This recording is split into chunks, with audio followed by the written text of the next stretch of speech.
We should be live everywhere now. So hello, everybody, and welcome to my latest reading and Q&A session. I am HP Holo. I write books, and I also interview other people who write books. And today I am here with Joelle Presby of the DABARE Snake Launcher, which is hands down one of my favorite books that I've read in the past several years. So I'm just going to let Joelle introduce yourself, tell us who you are and where we can find your books, and then we will go into talking about this wonderful thing. Hello. Thank you so much, HP. I've been watching your shows for a while, so it's fun to actually be on your show. That's great. You can find my stuff, your local bookstore, Barnes & Noble, Amazon, wherever good books are sold. Nice. Hold on, I'm pressing buttons here. So let's see. So Max Bax in Cleveland has signed copies. Fiction Addiction in Greenville has signed copies. And Book Loft in Columbus, Ohio has signed copies. Nice. I love the signed copies. I think my copy actually might be signed. Let's see. I'm curious now. Yes, I have a signed copy too from when you did, from when you were with Jacob and David down at Fiction Addiction. I love Fiction Addiction. Yes. We had cinnamon rolls there, and I will never forget it. All right. So let's see. We were going to do a reading. Now, Joelle, do you want to go straight into the reading, or do you want to give a little bit of context first? Well, actually, let's, it occurs to me we haven't actually talked about the book at all yet. I'm tired. It's been some weeks. All right. So I'm just actually going to begin with, so the title of this is the DABARE Snake Launcher. And I remember having a very... She pronounced it right. Yeah, well, I've watched some of your interviews, so full disclosure. But, I mean, technically I was present at some of them, with being with my husband at some of the book signings. So yeah, anyway. Yeah. So DABARE Snake Launcher. I remember the first time I saw this title, I was like, I know what most of these words mean individually, but together I have no idea, and I find that incredibly intriguing. And so that was the thing that initially made me pick up the book. And so tell us, what's it about? All right, so in some ways this is a skunkwork story of let's figure out what it would take to build a space elevator, not just the technology, the engineering, which is certainly in there, but also the people management of making it all work. Because a lot of people will say things about some of our favorite science fiction, like Star Trek. Like the thing that makes Star Trek science fiction is that the people only look like humans, and humans are not that good and that competent all the time. So I do have a lot of competent characters, but they're not all smoothly doing what you would, if this were Trek, they would not be allowed to have this many personal reasons for not following the grand plan of getting that space elevator built right. I love their little conflicts, though. That's one of the things that made it such an interesting book to me, because it's not just like there's a huge project management element to this book, but it's not just a corporation, because with the Sadou family, you've got their business, but you've also got their family politics that they're having to deal with in the course of this project. And that adds a really interesting sort of complexity to it. Mm-hmm. So let's see here. I'm going to go to my first question before we go into the reading. Okay. Now this is a very, very specific piece of science fiction in terms of its scope. Because I mean, we want to build the first space elevator, and it's near future, and it's in Africa. Yes. How did you land on this concept specifically?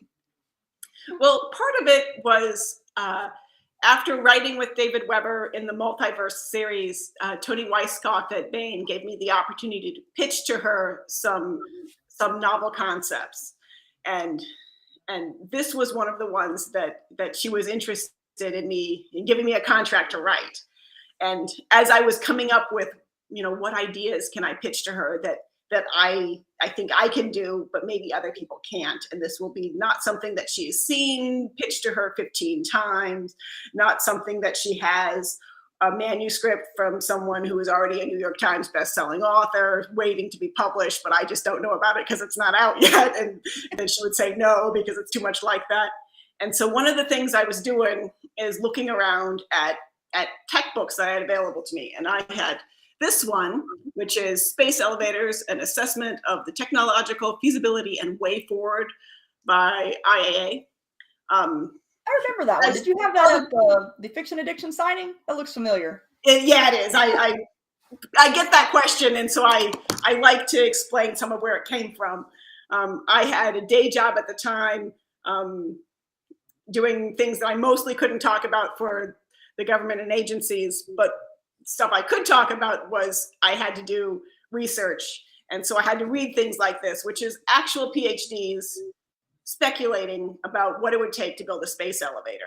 And it was fascinating to me that they thought mostly we can do it right now with the technology we have right now, with the one exception of we need a tether material that is stronger and tougher than we have. Kind of.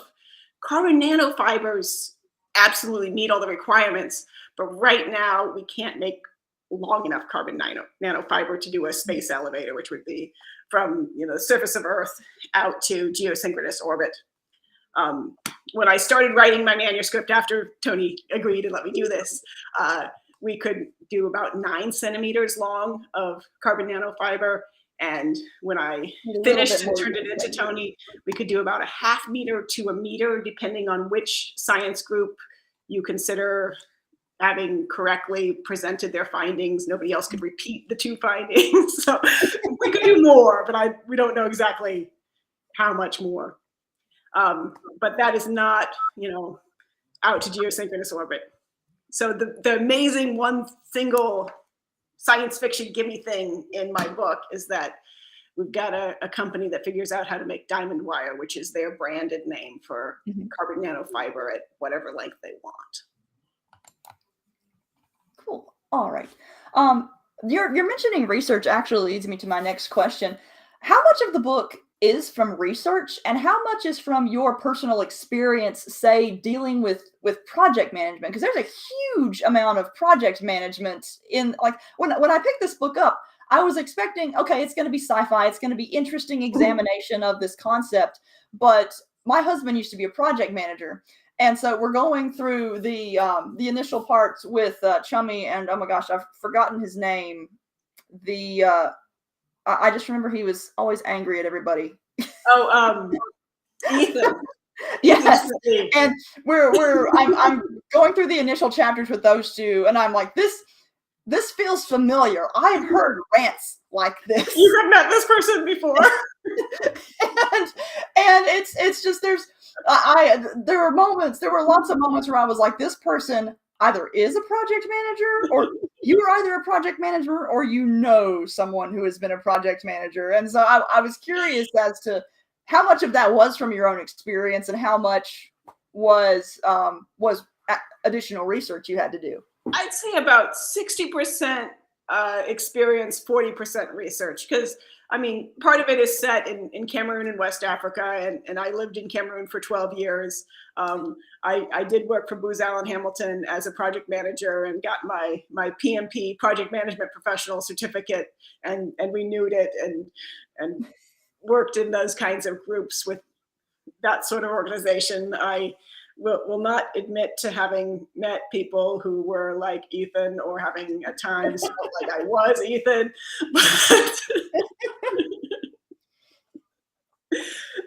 But I certainly empathize with where he might be coming from and what kind of situation makes people into that. Ethan's one of those characters, though, where he's not necessarily someone I would like to know as a friend, but he gets the job done. And I enjoyed him for that reason. Yeah. I really like books about competent people, and that's another thing that I liked about all your characters too, is that they have their flaws, but they get it done, and especially in the case of the Sadous, because they're not working with all the advantages they would like to have in some cases, right. But I think let's see. Well, now that people know a little bit about what the book is about, I think now might be a good time to go into the reading. What do you think? All right, that sounds good. All right. Okay, so I've done readings a couple times, and I've learned that it's good to start around page 11. And so that's what I'm going to do. It's halfway into the first chapter, and we're at one of the Pascaline cousins.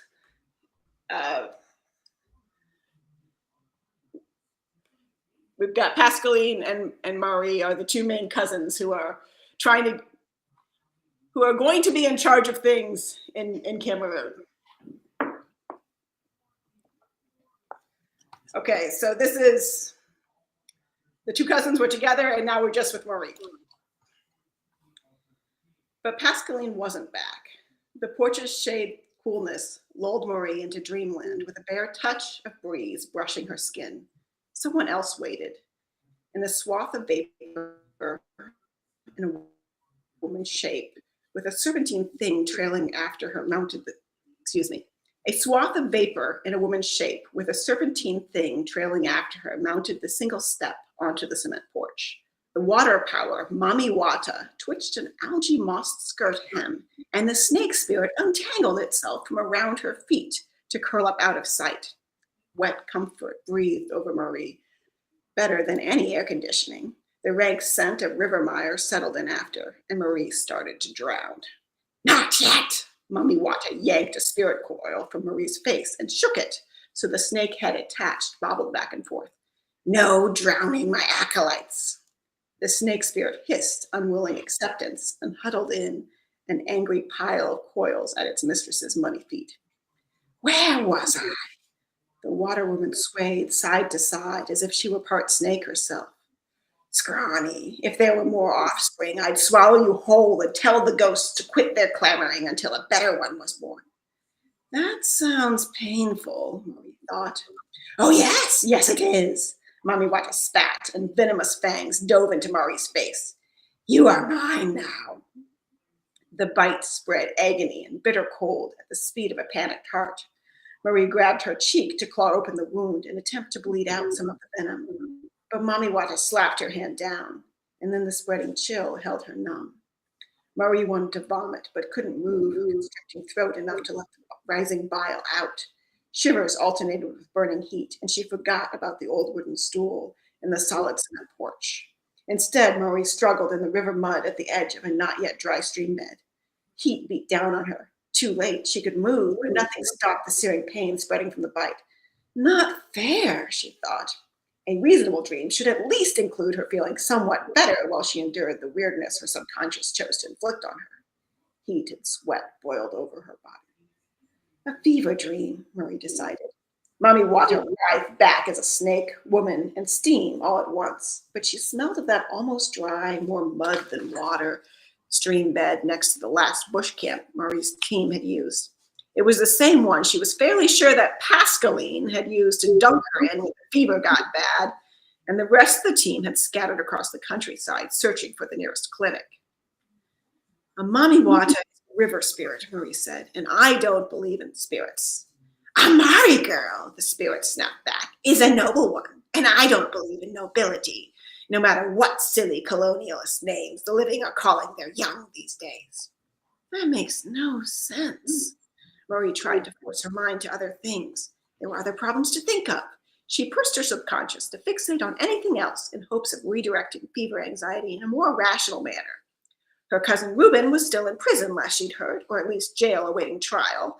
The bail set too high, he hadn't asked for help early enough, and I'm not done, Mommywada interrupted, but I can curse him too if you don't pay attention properly. The spot on her left cheek where the fangs had hit throbbed in a fiery pulse, and Maurie screamed. That's more like it. Mommywada slid an arm or a coil onto a bit of dream space turned riverbank. And since you weren't my preferred sycophant, I'll have to be more blunt than usual. I really don't believe in nobility. That wasn't just me mocking you, much though you richly deserve it. Marie curled tight in a ball and focused on breathing as the pain ebbed. She really should not have let Pascaline help her to the outhouse. There must have been chamber pots to use. Mrs. Umaru would notice soon that Marie was unconscious on the clinic porch, wouldn't she? But she didn't wake up.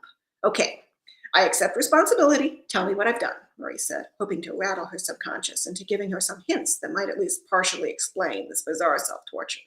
The Reuben thing was very wrong, but it was a lot more Uncle Benoit's fault than hers. Perhaps if she'd stayed in closer contact with her cousins, she could have known about Reuben's situation sooner and helped him get a lawyer immediately when her own funds could have been enough. Enough! Mommywada slapped her. The sky spat hard drops of rain that sizzled when they hit the parched ground. Another spirit, snake-shaped, lifted from the water and slid a calming caress around the spirit woman's arm. This is why I wanted the other one, she said to the snake. It tasted the air and lunged upward to wrap a coil around its mistress's neck. Mommywada caught the snake just behind the eyes. She lifted it to her face and hissed at it, then gently unwound the coils and released it into the water. An imprint of tire tracks modeled a tattoo pattern on the snake's skin a few feet beyond the head, and again, about a car's width later, on the long snake's body. Maurie's pain eased as if Mommywada's momentary distraction thinned the intensity of the spirit fever dream. Maurie uncurled from her fetal position and slapped her arms and legs to return feeling to them in case the spirit snake decided to slither in her direction and she needed to run for her dream life. The size of the monster snake gave Maurie a disturbing pang of empathy for a field mouse at dusk who could hear the sounds of soft scales rustling against the grass between her and her burrow. Mommywada petted the passing length of the snake with affection as it disappeared into the dream fog. That one was a boa before, Mommywada said offhand. Hasn't got a handle on spirit life yet. Aren't you supposed to have a water snake familiar or be a water snake yourself or some nebulous spirit of the water thing? Maurie's aching face wasn't helping her think. Are you trying to talk me into murdering you? Mommywada flicked out a forked tongue and then made a very human expression of disgust. I could still swallow you. You might wake up after, but you wouldn't enjoy it. The impression of fire flared around Mommywada's form. The pain held back. Maurie curled into a tighter ball. She forced out an objection through teeth chattering with renewed fever chills. Do whatever you have to, delusion. I hate unbelievers, Mommywada replied. Wet splattered Maurie's head and arms. Drips ran down her spine. The venom tingled but didn't burn like the bite had. And my subconscious hates me, she translated to herself. That, and it does not understand snakes at all. Since when do water snakes spit cobra venom? Mommywada grabbed Maurie by the back of the neck and shook her. What kind of idiot meets a spirit creature in a fever dream and thinks physical laws have any power here? Her snake tongue flicked out. Point, Maurie acknowledged. Mommywada shook her again in exasperation. She dragged Maurie down the embankment. This doesn't seem much like a spirit world. Her trailing foot caught on a root in the mud, and Mommywada had to yank her up higher to free her from it. Well, it's your subconscious, Mommywada said. And besides, this isn't the spirit world. You're dreaming, remember? The spirit woman dunked her. Water, murky and deep, surrounded her. Mommywada's strong arm dragged Maurie up to the surface. The spirit woman laughed. Finally, she's speechless. Mommywada brushed the water out of Maurie's eyes. Bitten, blinded, drowned, 3 times cursed. Or blessed, perhaps. You are one of mine now. She pushed Maurie backwards. Maurie's feet slid on a smooth cement porch, and a solid concrete clinic wall broke her backwards tumble. She slid down to a seat on an old wood-carved stool. No other spirits can claim you, much as they'll want to. You're mine. Maurie ran a hand over her feet. They weren't muddy at all, though she was dripping. I'm already baptized. Yeah, well, maybe the regular angels were busy. Mommywada tapped her on the nose. God works through all things, blah, blah, blah. She stepped off the clinic's porch, but paused to turn back and add, there even devils can quote scripture. Which are you? Maurie said. Haven't decided yet, Mommywada replied. You figure it out.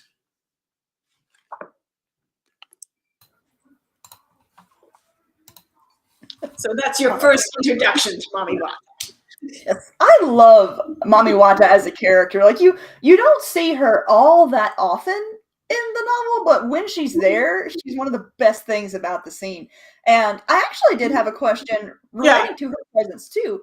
You make a really interesting use of folklore and spirituality in this novel, which is not necessarily something I would have expected from a novel of its type.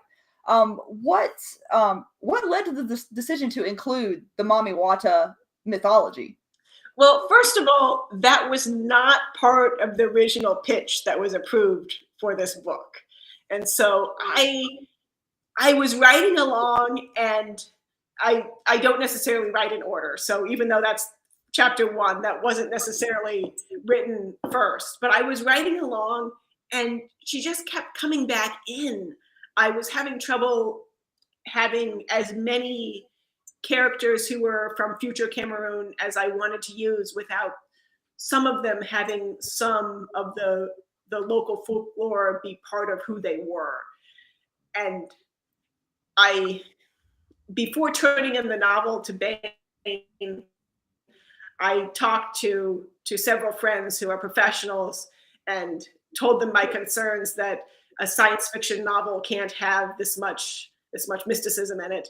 And I pitched it in such a way that they all agreed to me, everyone except David Weber, who told me I should actually talk to Tony Weisskopf first, because I was having trouble editing Mommywada out.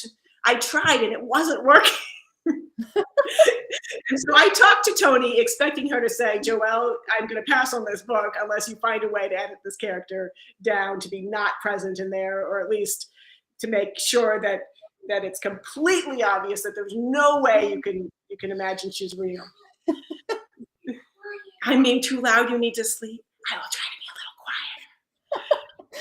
little quiet. One of your kids just said you be quiet. So that was my child.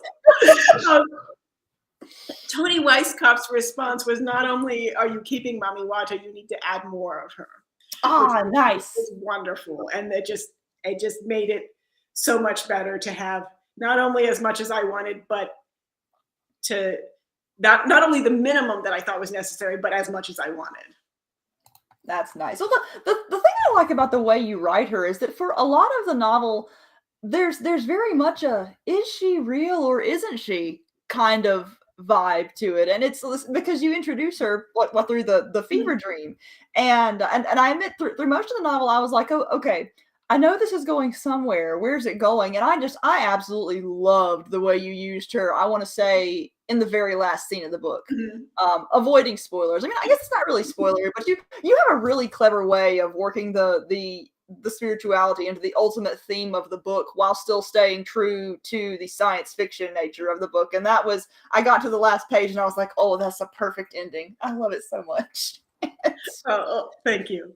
A thing that one of the biggest culture shock differences between life in Cameroon and life in the United States was how high fevers get. When I was in boarding school as a kid, my parents used the shortwave radio and just wanted to let us know that my youngest brother had a very bad case of malaria. Malaria was so common that it was like the flu. Everybody took anti-malarial drugs daily, and everybody got malaria at least once a year. And you would have a really high fever, and you would see things that were not there. Wow. And it's possible that that when we had 106, 107, and higher fevers, that those were just inaccurate thermometers. I've had doctors tell me that no, that couldn't have actually been so, but you saw those numbers all the time. And maybe we got brain damage from it. But I mean, when you see things that's not there. I didn't realize how astonishingly common it was. Now I do recall snake bites being a big deal in the novel as well, like not them being very common, and because I don't like where I am in the US, I don't think about snake bites being a problem. We don't, I guess for the area I'm, we just don't have that many snakes that people run into contact with, but I just that was one of the things I remembered. I really remember loving all of those kinds of details that you put into the novel. Because the thing is, like, Africa, of course, is a very real place. Right. But the culture and challenges of it are so very different from what I'm accustomed to experiencing and reading about that it very much feels like reading about another world.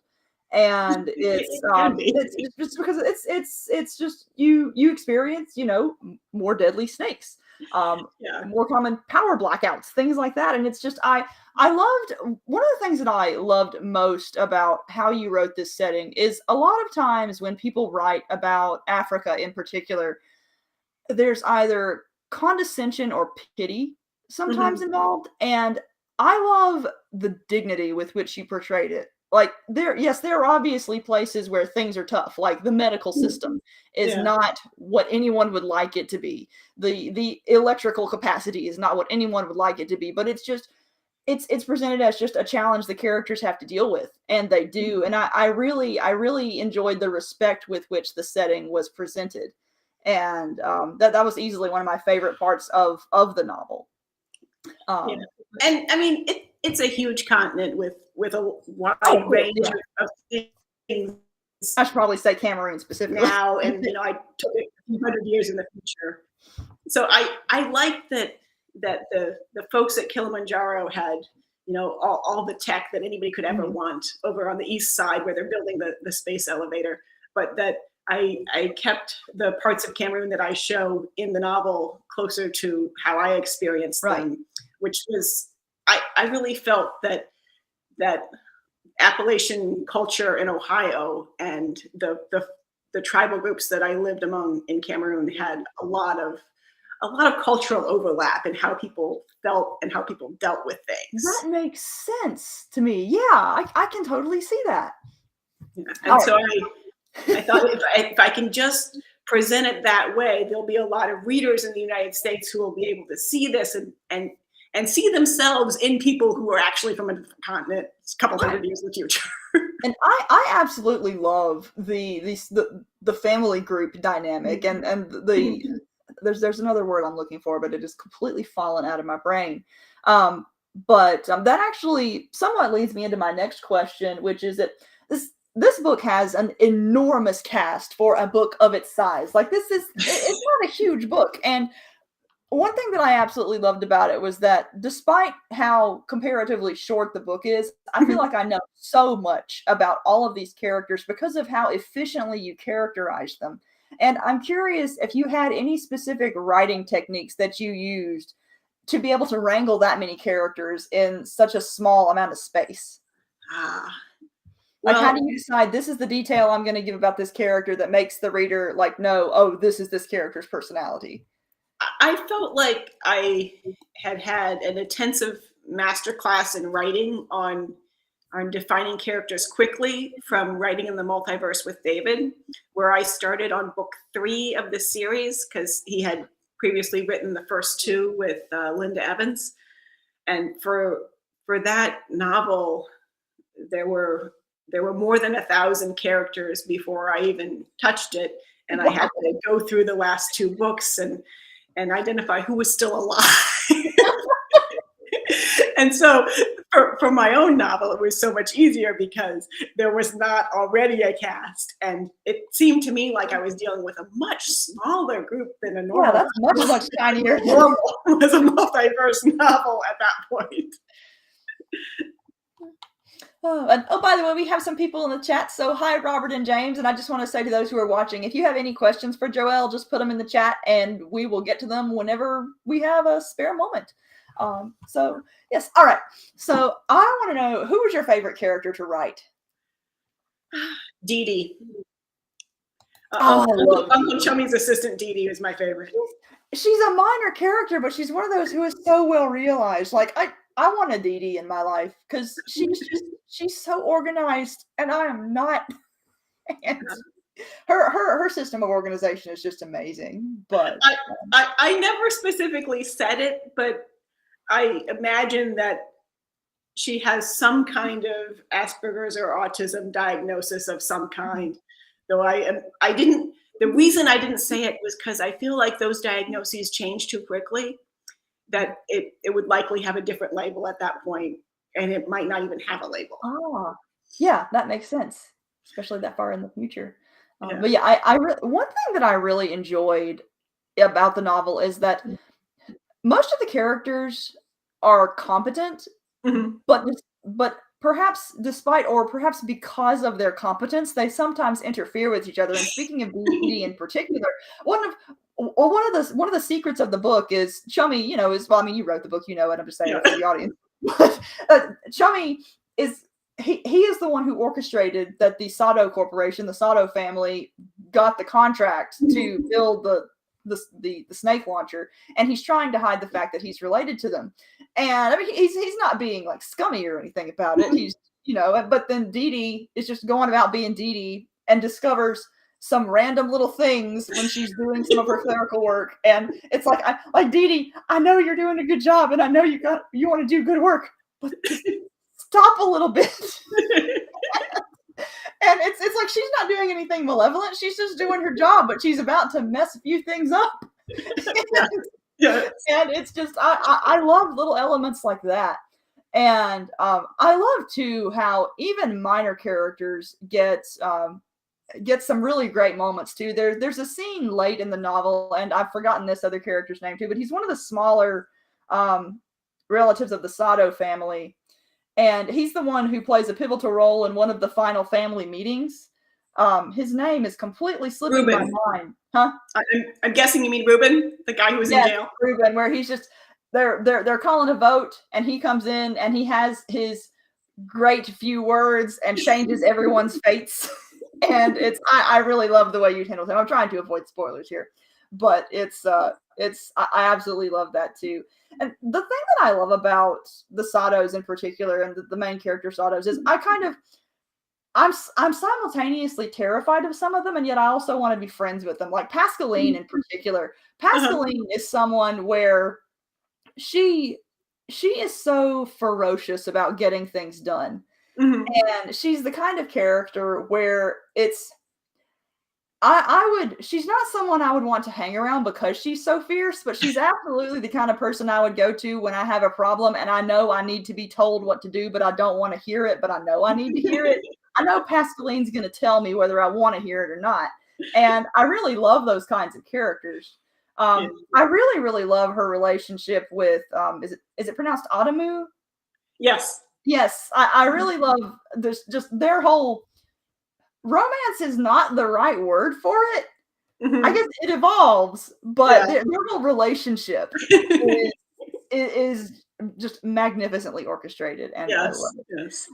Their arranged marriage that they both reject, except that they change their minds. Yes. So my next question actually has to do with the Sadou family as well, and it's, how did you determine what the family conflicts were going to be, and how they would interconnect with the project as a whole? Because it's like the Sadou family could have its own soap opera, like completely independent of doing space stuff. And so I was curious to know how you went about structuring their issues and integrating them into the main larger plot. Well, some of it was they had to have certain conflicts because I needed them for the plot, but some of it was, okay, look at what could they really own to be, I need them to be wealthy, what is already there, and doing the research for how can you be a rich person at that location that I need them to be, because based on how the earth is and the orbit, you need to have this thing this way, this other things that way. So things were inspired by geography and knowing where cement plants are now, where oil fields are now. But also some of it was just having lived in Cameroon for 12 years and seeing the different ways that wealthy in another culture have their new rich, old rich conflicts. Because a lot of the problems that the Sadou family have is because they've got their feet in both local society and have taken on some of the Western ways of being a rich family, and they don't fit together that well. Right. There are problems that are created because of the way they've set themselves up, and it lets other families kind of look down their noses at them as we are the old rich, and we would never do those stupid Western things. And it lets American readers be like, hey, some of these Western things are stupid. and everybody enjoys laughing at rich people, especially if you're not a rich person. This is true. Oh, hi, Casey and David. We got more people in the chat. All right. We have actually made it to the end of most of my questions. But I am curious. Now, this is pretty much a self-contained novel and functions perfectly on its own, but just fingers crossed. Is there a sequel in the works? Yes, sort of. This is by design novel 0 in a series. Ooh. This is book 1 of a 2-book contract so far, with the expectation that book 2 will be the beginning. This is the beginning of a series novel. Nice. So what is there are a lot of directions this series could go in. What is the planned trajectory? Do you have one in mind yet, or is it? Or is it still too early to know? When I pitched Toni Weisskopf some novel ideas, she selected 2, and the sequel is the second one she picked. And her statement was that second one would actually sell better. But I really wanted to write this one also, and I was afraid that if I wrote the second one first, then Baen would want me to write the rest of that series without letting me have the opportunity to also write the prequel. Ah, makes sense. And so my grand scheme was I really wanted to write the DABARE Snake Launcher at some point, and I thought I'd get my best chance if I do them in chronological order. You know, I cannot remember. Have we actually explained for the audience the concept of Dobbery? No, we have not. That would probably be a good thing to touch on for the end of this podcast, because it's such a. We have a question from Oliver. Expected release date for the sequel. Do we have one yet? The next Joelle Presby novel that comes out from Baen is going to be a multiverse novel. So that first, and then later, depending on schedules, maybe 2024 at the very end, maybe 2025 at the beginning, or depending on when they want to slot things in. Yeah, so we still got to wait for that one. Well, yeah. I eagerly await it. All right, so back to Dobbery. Dobbery is. I absolutely love that this concept exists. And so I'm going to let you explain it. Okay. So when you live in Cameroon and you move around from town to town, and you are a kid, it doesn't matter that the national languages for the country are English and French, because little kids have not yet learned the national languages that you learn in high school and college. So they speak local tribal languages, and they probably already know, even as a 4-year-old, 2 or 3 languages, but none of them are English and none of them are French.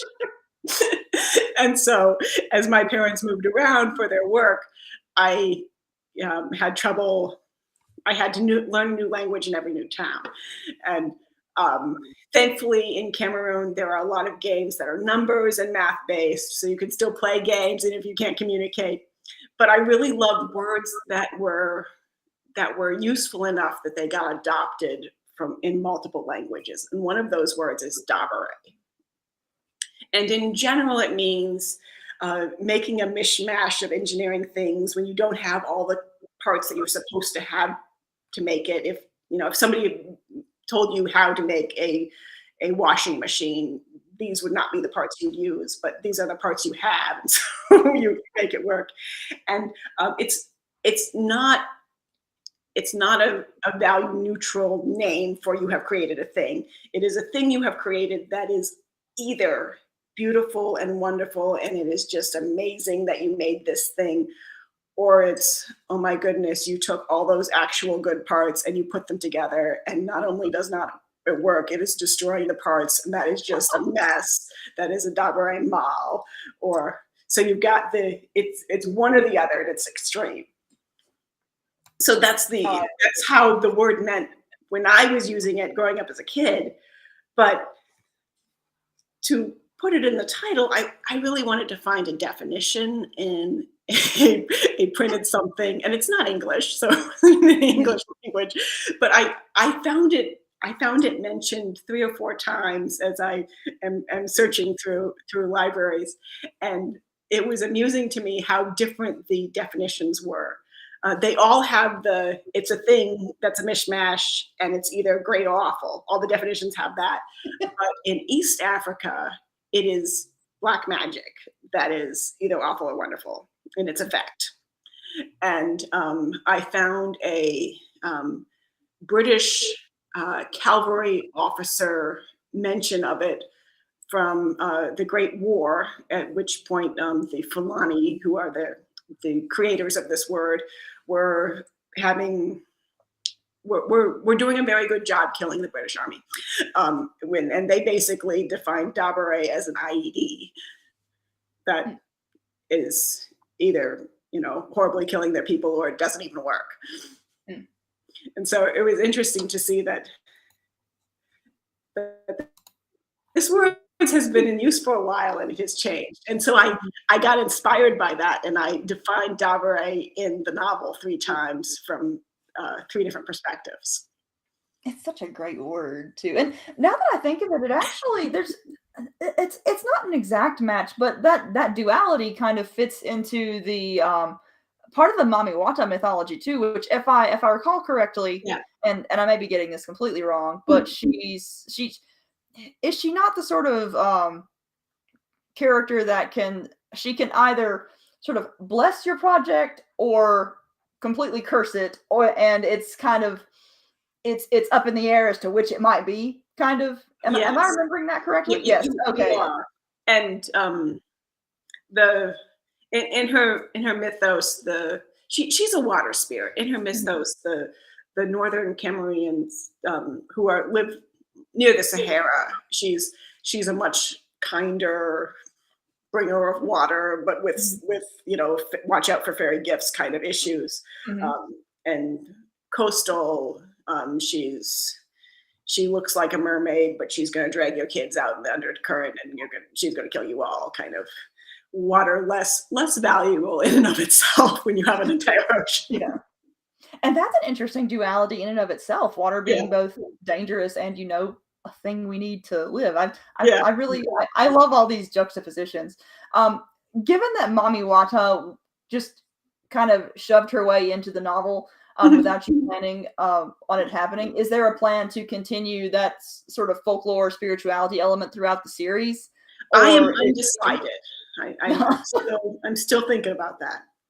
Because that's the kind of thing I would be fascinated to read, because I know next to nothing about mythologies from African countries. Mm-hmm. And so it's like, I remember when I was growing up, I would read the Anansi stories, and they were some of my favorites, but that's about the extent of my experience with it. And so reading about Mommywada, even though she was a fairly minor part of the story in terms of her like word count presence, was still very fascinating to me. I loved it. Let's see, we are down to the last 15 minutes. So I haven't had any questions yet, well, except for the expected release date. But if anyone has one in the audience, feel free to send it along. Let's see, what else can we talk about to spend this last 15 minutes? We made it through all my questions really fast. I am amused by this comment. Beware of Tony. She will encourage you to make plans within plans and then help you get there. That is very true. So someone knows the Grand Empress of Bane books. Mm-hmm. There's going to come a point where my husband is actually finishing up his or not finishing up, he's about halfway through it, but he's working on his last contracted book right now, which means we're going to have to be coming up with some of those little plans soon. And it's like, how do we present this? What do we present? And because we know how Tony works. But all right, well, another thing we can talk about in the last 15 minutes is new projects you have coming up, because you mentioned the multiverse coming up. So let's hear about that. All right. So for those who need some more DABARE stories, there is a DABARE short story. Am I holding this right? In Chicks and Tank Tops, which came out in January. That actually reminds me that I need to order that because I thought I had pre-ordered it and then I didn't. And so I need to get on that. That's extra motivation. Yeah. And not related to DABARE at all. There's a story of mine in David Weber's What Price Victory, which is Worlds of Honor 7 at this point. Yes, 7. Yeah, nice. And I have turned in the most recent multiverse novel to David, and we will see when he's got time for that in his schedule, and we get it into Bain, and we'll see what they think and how much, if we are ready to publish it or if we need to do some more edits. Mm-hmm. And that one is, we had almost had it done last year, and then David Weber had a new idea. Another ooh shiny moment. And so what was going to be those ooh shinies? Yes. It was going to be at that point the second to last novel in this arc of the story, and it became the last novel in the arc. And so it significantly fatter. Mm-hmm. But I think the change is for the best, and we will. Nice. I actually need to catch up on this series. I'm so behind. We're ready to launch a new part of the multiverse war. Whoo! Awesome. After it. All right. Well, if there are no...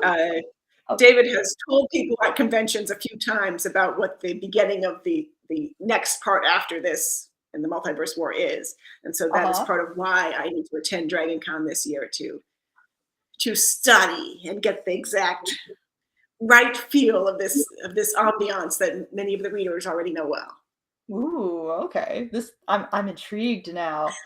I had another question and it just fell right out of my head. Escaped. What can, and I asked you this before the convention, before the podcast too, and I've completely forgotten most of your answers, but what conventions are you doing this year in case readers want to meet you in person or get stuff signed? All right. So coming up next week, March 17th, 18th, 19th, Cleveland Concoction, right up here in my hometown. This will be my very first time attending Cleveland Concoction because although I've been in town for a couple of years, we had this pandemic thing. And so we haven't had the Cleveland Concoction, but I'm looking forward to it and should be fun. And then in May, down in Columbus, Ohio, we've got MarCon, which is Multiple Alternate Realities Convention. And David Weber is guest of honor there. So there'll be not just me and David, but lots of writer friends all coming together for that one. My friend Patrick Childs, who has a new book out. He had one come out this month too, didn't he? Yeah. Will be there. And so I'm going to tag along with Patrick Childs to do some book signings in Cincinnati and in Columbus in April. And so you'll see that on our social media, but I think we've got Book Loft mid-April, and April 8th will be at Joseph Beth in Cincinnati. And Lydia Scherer is going to join us for Joseph Beth, which will be fun. Nice. And then there's LibertyCon, which is, of course, wonderful, and Dragon Con. Did I forget anything? I think that's what I've got. Yeah, I think so. That sounds familiar from when we were chatting before. But yeah, well, we are getting close to 9 o'clock, so I think now is about time to wrap it up. So thank you for coming on the show. This has been fun, and I've gotten to fangirl all evening, so this has been incredibly exciting. But thank you for having me on. But once again, tell everyone who you are, where you can find your books, and any other fun stuff you'd like to say, and then we'll close it out. I'm Joelle Presby, and you can find signed books at Max Backs in Cleveland, Book Loft in Columbus, Ohio, Fiction Diction in Greenville, Amazon, BNN, wherever books are sold, joellepresby.com to sign up for my newsletter, and I'm on most social media sites, and I accept friend requests from anybody who seems like they're not a bot or seems like they're a really interesting bot. All right. Well, thank you again for joining me, and thanks everyone for watching. Goodbye. Bye.